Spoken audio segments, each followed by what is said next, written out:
Yes, sir. So I'm trying to figure out why the name The Odd Couple, because I feel like this is kind of obvious. Like what you call the obvious couple or the pick and right roll on. couple. Oh yeah. Well, people that know Sin and I understand our personalities are starkly different.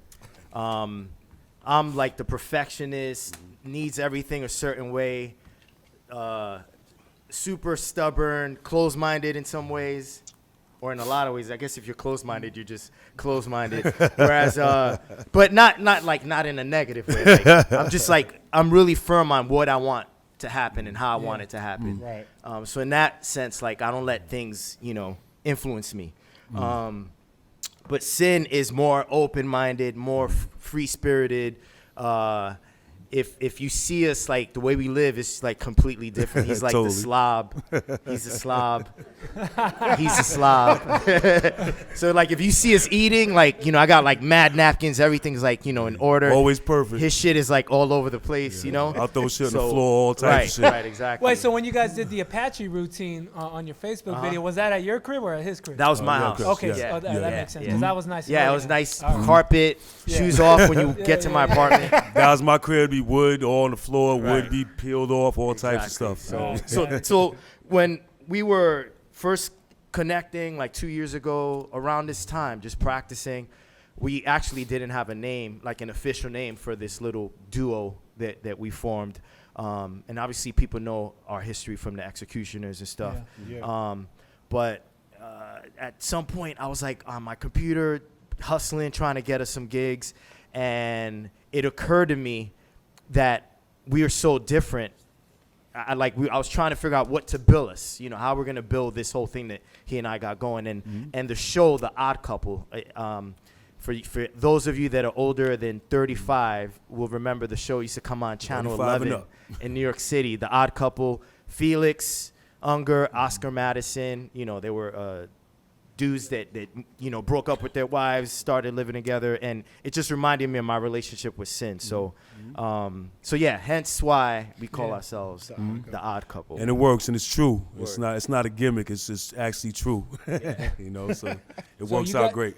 You guys had an album come out this past November, the Reappearance, and it came out on Fool's Gold. And I feel like it's kind of a full circle moment because you guys used to mentor A-Track, and Right, now right. you're on his label releasing music, which is dope. How cool is that, man? Yeah. We met A-Track when he was like 15 years old, Yeah. fresh out of winning his world title over in London for the DMC. Yeah.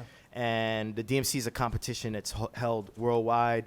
I myself entered it in the early 90s. After I retired from competing, Sin started battling in a lot of the DMC competitions. And the competition is like a rite of passage for DJs like us that really go in on the turntables. And A-Track entered and won a couple of years after Sin and I retired. And then, he made a really like genuine effort to come to New York and understand hip hop beyond where he was coming up in Canada. So he befriended Rock Raider. Rock Raider took him under his wing, introduced A-Track to myself, Sin, and the rest of the crew, and he just became like our little brother. Yeah. And this is A-Track at like 16. Yeah. Fast forward to 2020, he's a grown man now with his own label, and he's one of the most influential DJs in the world. And the fact that, our platform is wide, his platform is wide as fuck. You know what I mean? Like, A-Track really just took this whole DJing thing to another stratosphere, man. So the fact that he would the fact that he hasn't forgotten where he comes from, and the fact that he has always kept that with him, the fact that we've influenced him and mentored him, helped usher him into this whole underground New York City scene back home. I think that just stuck with him, man. So when Sin and I decided to make this EP, A-Track was one of the people that I wanted to approach about releasing the EP. And I went over to his crib with my girl. Yeah. Big shout to Dilly. And sat with him, played him the EP, and he fell in love with it. And he was like, "Yo, man, I want this on the label." So yeah, he put it out. Came out in November. Single is the Reappearance, featuring the real DMT. We got Chubbs. Chubbs, Uptown Bodega, Style Murderer, produced J by Live. Aton Noise. Right. We got a song with J Live. Big up to J Live. Called Nothing to It. Man, we got a song with Breeze Ever Flowing. Produced by Dr. Butcher. Produced by Dr. Butcher, Demolition Men. And we got another song with the Real DMT called Ultimate Force. Big shout to God, the force that I feel inspires us to do what we do on these turntables. So yeah, man, it's a dope EP. Make sure you cop it, support, man. This is like that real hip hop shit. No, it sounded dusty as fuck. It Word. took me Yeah. back to Yeah. college. Yeah, exactly. Like back in 2006, I'm like, yo, this is some real underground Yeah, shit. man, but it's that's our dope. mentality, man. Like, stay grounded and to not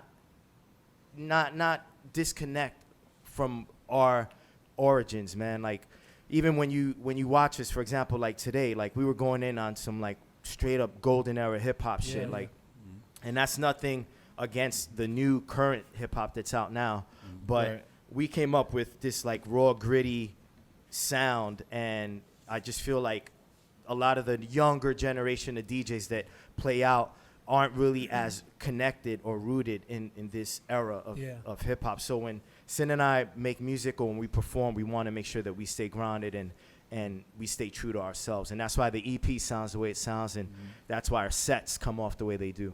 Yeah. Exactly. What was the approach going into the album? Like, what was the thought process into each song, and then ultimately putting it all, together?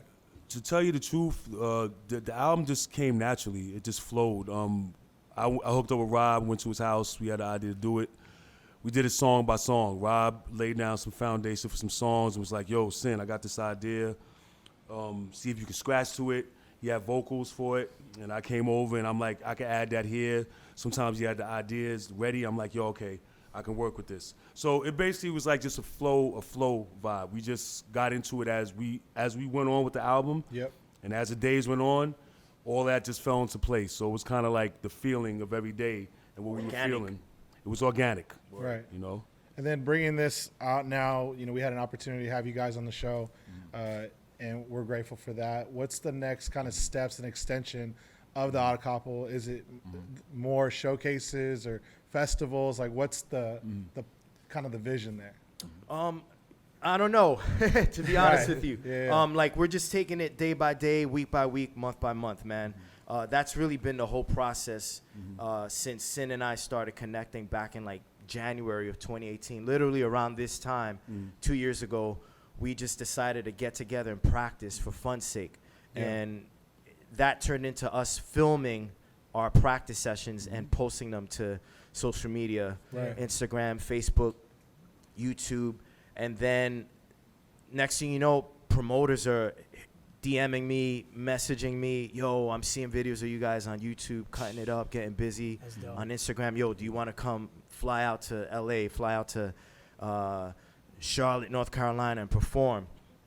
Then next thing you know, we're releasing an EP Right. with A-Track. Like, none of this was really planned or Yeah, yeah. It's crazy. strategized Not at in all. any way. It all kind of came together just day by day. So as far as the future is concerned, your guess is as good as mine as far as what's going to happen. We're still going to, just perform. And if people want us to perform and are willing to invite us to their cities, we'll be there to rock. Yeah. We thank you guys, man, for bringing us out to LA. Much love. We've been wanting to do this for a few months now, man. So Yeah. we're finally here, and I'm just glad that yeah, man, we could still do this, man. Cause Sin and I, we've been around for a minute, man. Like, we've been doing this since the '90s, and alongside dudes like the Beat Junkies. Big shout to the Beat Junkies, Pickles. Invisible Scratch Pickles in the Bay. These were and us, the X-Men. We were the three main crews in the '90s, really putting it down for this art. And the fact that we're still here in 2020 doing it, man, it's a blessing for real. No, that's huge. Yeah. Would you say that's the definition of keeping it 1200? Yeah, man. I got actually something to say about that. Thank you for asking. I had to write it down, man, because I got to write my thoughts. So what y'all guys see is keeping it 1200. I'm pretty sure every DJ can relate to that, right? And, Yep.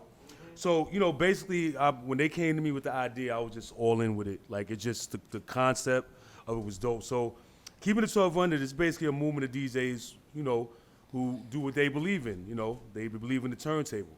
Right. They understand that you know, the equipment changes every day. You know, new equipment pops up, of course, you know. But the 12, of course, as y'all know, as a DJ for myself, the 12 always withstands the test of time. It always does that. Like, Amen. any DJs knows that the 12 is going to be around no matter if the controllers are there or whatever like that, you know. For sure. So also the company doesn't even knock, you know, it never knocks no other type of equipment. If DJs want to use it, it's fine, you know. But other than the 12, but keeping the 1200 concentrates on the DJ, on the culture, and they devote the time to you know, concentrate on the culture. Yep. You know, what other DJs believe in and what they feel other DJs believe in, you know. So, you know, it's all about the turntable and the true culture of the DJ and where it started, you know. It's starting off with T-shirts, so they're going to have jackets, they're going to have jerseys, all types of stuff, you know. If anybody, the website's being done, so the stuff that you see me wearing, you'll be able to get it soon at keepingit1200.com. Yep. So it's going on. I want to shout, you know, a lot of people represented, you know, right now they came to me. I'm like the poster boy for the company. Yep. And there's also a poster girl, if you ever heard of her name is Kitty Cut. She's representing for New Zealand. Big shout to her. You got Spare Change from Dayton, Ohio. You got my man Drastic from Columbus, Ohio. And you also got Top Speed. Remember Rob? Top Speed brought us out from Indianapolis. So this is going to be a big movement, man. And I want everybody to remember the name, remember this shirt. You're going to see it.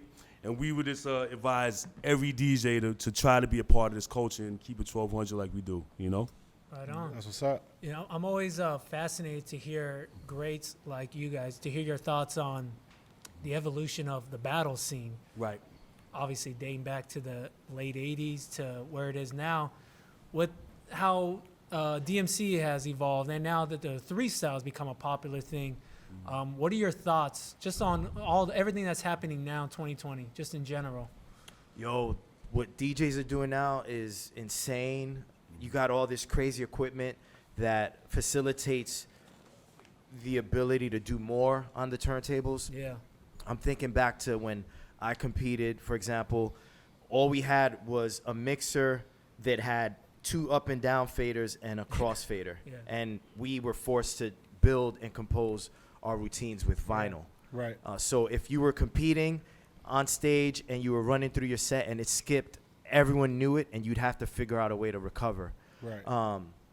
Now you have access to the laptop. You got these companies that are, you know, building these like mixers with effects on them and stuff. So it facilitates ways for DJs to do more on the turntables, and because of that, like, kids are just like sounding like robots, like crazy. Like, it's insane, man. So I'm just glad that the battle scene is still on and going, and I feel like all DJs, especially DJs that are into this style of manipulating turntables, beat juggling, scratching, body tricks and stuff, I feel like all DJs should experience competing at some point in their career, preferably earlier in their career. It's a good way to like establish yourself, establish your name, see where you rank amongst the DJ community. Yeah. And it pushes you, man. It pushes you to be creative and to experience yourself in a way that DJing at a club, you know, having a residency or being on the radio, for example, there's something about the competition involved in DJing, man, that like really makes you reach your fullest potential. So I think all DJs, man, at some point should experience battling, Yeah. especially DJs that are into this style of turntable wizardry. Facts. Well, you talked about the quote unquote kids evolving and doing crazy stuff, but I can't help but think about the Russian battle Oh, yeah. 2017. Yeah. Look, I can't do 90% of the shit those Russian kids were doing, but Right. y'all smoked the boots off those dudes. Yeah. And I Thank saw you. it was tagged as a battle, but I'm Yeah. like, is this ain't fair? Like, Yeah. what was it, a showcase or was it a No, battle? it was a that- battle. It Oh was a my straight God. battle. Yo, Yeah. you guys, if you haven't, go to YouTube. Yeah, it's up Yeah. on my YouTube page. Oh my God. So basically, what happened was about 2.5 years ago or so. Yeah. I got a message on social media. It might have been Instagram or something from the promoter of the competition. Hit me up and was like, "Yo, would you and your crew be willing to fly to Russia and battle a younger generation of DJs?" And I'm again like, not to date myself, but I'm over 2 decades removed from competing. You know what I mean? Like, my last battle was in 1992. Yeah. You know, so and my last sanctioned battle was in 1992, and officially, the battle between the X-Men and the Invisible Scratch Pickles took place in 1996. And after that, I thought I was done competing. So I've been focusing more on making music, building with other DJs, teaching this art form. Yeah. Big shout out to the Brolic Army. So when they reached out to me about competing against those Russian DJs, I was just like, first I was like, damn, that means I gotta practice again. Like, shit. Like, that Go means I back gotta to go in the drawing lab Hey, and, but like, just come think up with you don't have to go routines. through hundreds of vinyls just to get it down. Yeah, You got but Serato now. it's like people might underestimate how intense competition is, Yeah. especially if you're serious like me. So then the dude was like, "Yo, and we'll pay you." So I was like, "All right, we'll battle them." In there. Yeah. So said so they I gonna hit say up the whole narrative. Yeah, I hit Send up the the crew. contract. I hit up the crew, and I was like, "Yo, man, these dudes in Russia are ready to fly us They out talking shit. to St. Petersburg. They're ready to pay us to go battle these young dudes. Let's do this." So I took Rocky IV was a Precision. flop. Yeah, I took Precision and Total Eclipse, flew out to Russia, and we put it on those dudes. But Yeah. not in a disrespectful way. Like, they came at us too, and big shout to the Russian DJs that we competed against. But at the end of the day, you know, whether we're, you know, young men or older statesmen of this art, if you want to battle us, we're gonna bring it to your doorstep, like you know, like it's our first competition, because Easy. that's just the way we are. So Well, because you respect them, you're going to put. right, exactly. Yeah, We went yeah. hard at those dudes. Yeah. Like, we went hard body No, at it them, was- but it was fun, and it was dope, man. Because honestly, I feel like the Russian hip hop fans that were there, like, I went thinking, all of us actually flew there thinking that the crowd was gonna be against us, like on some like Rocky IV shit. Yeah, that's how. Like, we went thinking like, yo, they're gonna most likely boo us, and they're not gonna support what we do. So let's just have like tunnel vision and just go up there and just do us, regardless of how the crowd responds to us. Right. But I feel like if you watch the video, the crowd was actually more on they were our loving side Yeah, they were nerdy. than they were on the side of their home team and shit. I just think just the energy, the pureness, the genuineness of what we do and how we do it, and you know, we're just so grounded in like this real hip hop shit, man, that like I just think you can't deny it, whether, you know, you were American or Russian. Like, you can't fake the funk when it comes to this shit, and I just Yeah. think they appreciated it. So it was dope. It was a lot of fun. Yeah. It looked like that exhibition NBA game when they take them overseas Yeah, to go smack all the countries. Yeah, yeah. It's more of a showcase than a competition. Nah. Yo, for us, it wasn't a showcase. For us, it was like a Yo, straight we're up battle. coming And out. The Dream And Team coming out to versus kill. yeah, we Cuba. were going hard at them. So I got a 2-part question. Yep. With the evolution of equipment and, you know, from battling with vinyl and everything else, do you find yourself sometimes with some extra seconds between what you used to have to like speed through and execute? That's part one. Part two, what's the physical upkeep for y'all, like to be doing all the different juggling and jumping around and, like, you know, the back juggles and under the legs? Like, what are y'all doing, hot yoga or what's up? Nah, I'm not flexible enough to do yoga. Well, as far as the equipment is concerned and the gear, that's what you're asking Yeah, about, part one, right? yeah. I'm not gonna lie, dude. Like, I think it's dope that a lot of the gear mixers, like the Pioneer S9 that I'm on, you know, we're using Serato DJ Pro. It's dope because if you watched videos or if you came up watching the X-Ecutioners in the 90s, you'd remember that we would travel with like stacks of records. So getting through the set back in the 90s would have looked like this, like us, you know, literally like Yeah, grabbing swapping, records, queuing up, Yep. moving the record fast, you know, trying to get ready. Yeah. And now you just hit a button, you press a button with your finger, and the sound that you want is right there. Yep. Right. So it's convenient, you know, and it does make things easier. And in that sense, I do appreciate the technology and the new gear. But what I will say is because we grew up having to grab the record, cue up, find the sound, and do things the long way without the calculator, right? Do the math with a pencil and a paper. Right. I feel that we cultivated instincts that you can't develop if you learn fresh out the box on a lot of the new age equipment that Yeah. exists. Yep. You know what I mean? So the equipment, the gear that's coming out, you know, we just attended NAMM last month in Anaheim, California. That was dope. All the crazy stuff that these companies are releasing is Yes. insane. A lot of good stuff.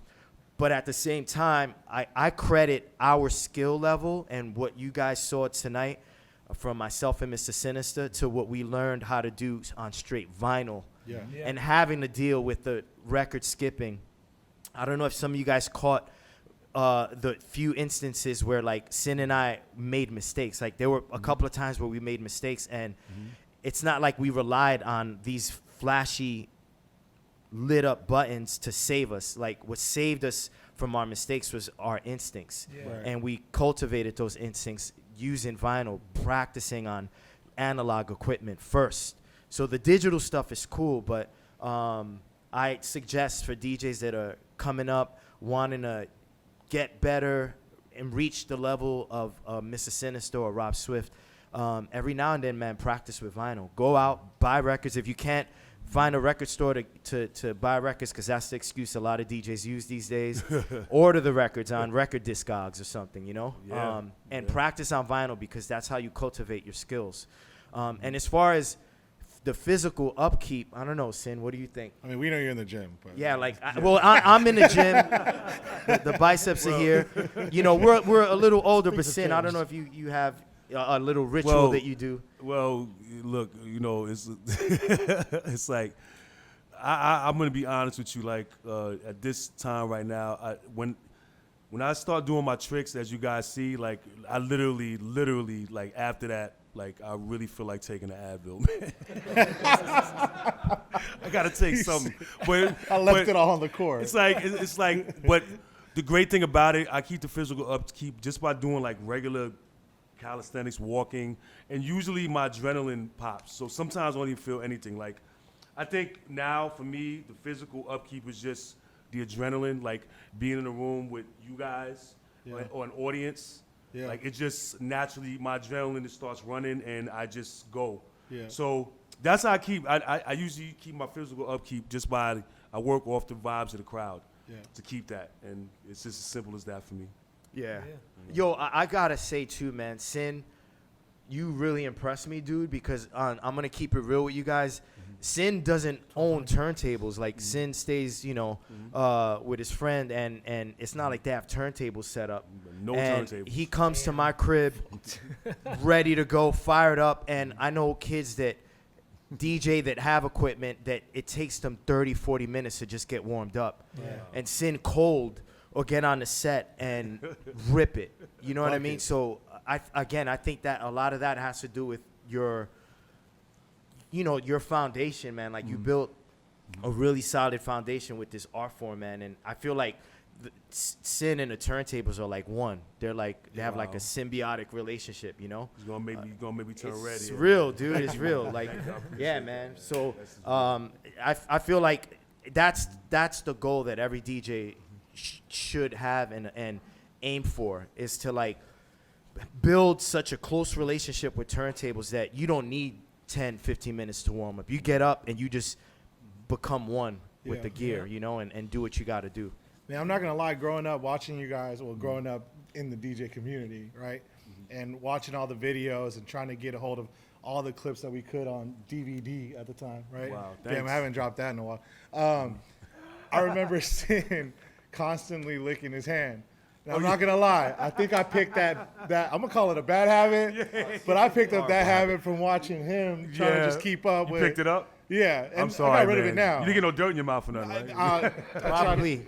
Bunch of germs. It's good. We good. I'm just saying. Yeah. It's a small story. The hand licking, like, you know, another thing about the vinyl that Rob touched up on is like back in the day, sometimes you had rough Yeah. spin backs. And sometimes we spin the turntable back, the record back, and a whole turntable will come back, but you didn't want. So I'd always lick my lips for traction for the record. Yeah.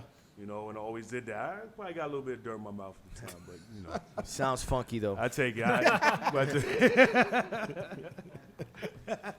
Before we get out of here, I see the X-Men shirt, and obviously, you guys are kind of, I guess, nicknamed X-Men.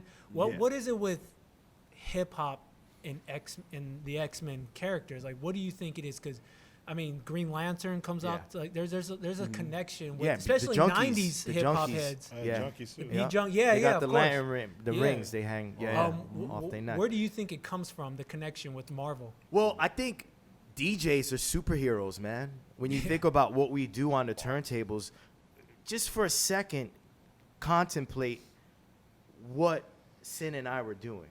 You know, like the turntable was created by Thomas Edison, right? And the whole concept behind this clunky thing was for you to place a needle on a record and then walk away from it and let the music play. You know, there's captured sound on a piece of vinyl, and you're listening to that captured sound. That's that composition, what piece of music, whatever it is that you're vibing to, right? And you're not meant to touch the wax. You're not meant to move it back and forth. You're not meant to then use parts of your body to manipulate the turntables. Yet that's what we do.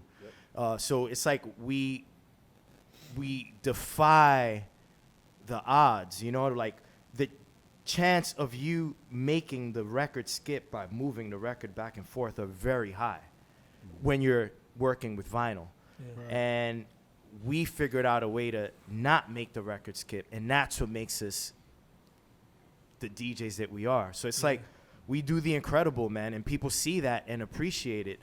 So I think that I see that as a superpower, you know? And as far as the X-Men is concerned, with regards to my crew, Mista Sinista, rest in peace, Rock Raider, Steve D, Sean C, Johnny Cash, Diamond J, Exotic-E, R.I.P. Before us, there was a crew called the Supermen, and they were led by Clark Kent. Big shout to Clark Kent. Big shout to Clark. DJ Scratch, Richie Rich, Tone B. Nimble, Plastic Man. DJ Aladdin from L.A. was a Superman. I believe DJ Miz from Philly also was a Superman. And in the late 80s, the original members of the X-Men, Steve D, Rock Raider, Sean C, Johnny Cash, wanted to compete against the Supermen as a way to make a name for themselves. It's like that old, you know, like, for example, any of us, especially like the dudes in this room, remember being in high school. You get to high school, and there was always that one kid that wanted to beat up all the popular kids to make a name for himself amongst the whole high school. Yeah. And that was the mentality of the X-Men, is like they wanted to beat up on the most reputable, respected, feared DJs at the time, which were the Supermen. So they were called the Supermen. Steve D, Sean, Raider, Johnny Cash decided to take on the moniker X-Men. So I got put down in 1991. We put Sinister down in 93. We also got Dr. Butcher as a member of the X-Men. It's a bunch of us, man. And it's just dope being a part of a group of other guys that you see as superheroes, man, because you are then motivated to practice harder. When you know I got to go to Sin's house and practice with him, and I know he's going to have some cool shit that he's going to do. I got to come with my routines, and, you know, you just kind of inspire each other back and forth. I feel like your guys' era, it's like I think about the best basketball players to ever play in the league from any generation. That's like your guys' era with A-Track and Craze and all the guys you mentioned, Scratch Pickles and Beat Junkies. I feel like it's Jordan, Kobe, LeBron, you, Curry. I appreciate that. It's like all that in that era. And then shortly after that, Sprite and Carnes, and you know there's a handful of other guys. But no, it's just dope to see. It's just it was dope growing up watching you guys do it all, and it really challenged guys like us coming up because we saw what it took. We saw what you had to do to get to that level. So it pushed us, and we pushed each other. So you know, on behalf of the up and coming DJs, we appreciate that from you guys. Right on, man. Yes, Yo, thank you, man. I appreciate being here, still doing this after all these years. this art form has saved sin in my life, man. Like I feel like Facts. I don't know where we'd end up, you know, as kids growing up. You know, it's not like we grew up privileged in any way. You know, streets in New York City. A lot of our friends who came up with us DJing are either in jail now, dead. You know what I mean? So this art form, man, is beautiful. And the idea that we have influenced other DJs like you, it's humbling, man. And sure. yeah, man, like we really appreciate it. And yeah, man, you know, we just appreciate all the love that everyone's been sending us. Everyone that's been copping the EP. Once again, cop that that EP, man. Fool's Gold Records. The Reappearance. The Odd Couple. Well, it's the EP is actually called Still The out. Odd Couple. Oh, okay. But the first single is called The Single's The Reappearance. Reappearance, Still out there. But yeah, man, it's just been really dope, man, to know that here we are, still standing, still doing this DJing shit after Yeah. all these years. Word. Shit, man. Thank you so man, much thank for you coming very out. much. Coming out. If you're in the Yo. chat room, give it up. Yo, real quick, I gotta say, follow Mista Sinista on Instagram. Yeah. What's your- At what's Mista Sinista, Facebook, Mista Sinista. Word. Follow The Odd Couple on IG at DACOUPLE, The Odd Couple. Right? Or DAODD COUPLE. There you go. Yeah, I missed that. My Instagram at Brolic Arm. And yo, man, real for the DJ couples out there, Shortcut. I know him and his girl kill it. They be posting the craziest scratch videos. We got Faust and Shorty. Myself and my girlfriend Dilly got a dope Valentine's Day mix coming out on Friday. There you go. We're gonna post it on her Mixcloud, so check it out, mixcloud.com, Dilly. All right, or actually mixcloud.com/Dilly. We're gonna throw it up on Friday, and yeah, man, thanks for supporting. Love all y'all. DJ City, we really appreciate you guys having us and hosting us. Had a lot of fun tonight, and I Yes. look forward to looking back at the show, Yeah. seeing where we made our mistakes, and improving on that. We always do footage that. you need. And I want to, just tell all the DJs out there, remember the name, keeping it 1200. Big shouts to Monique, the master embroider. So y'all going to see a lot of this, but remember, if y'all real DJs, stay keeping it 1200s, y'all. Yeah. Sir, thank you for coming out. 1200. Appreciate Thank you it. for having us. MikiDz show, Peace. DJ City beats swords. DJcity.com. Peace. Peace.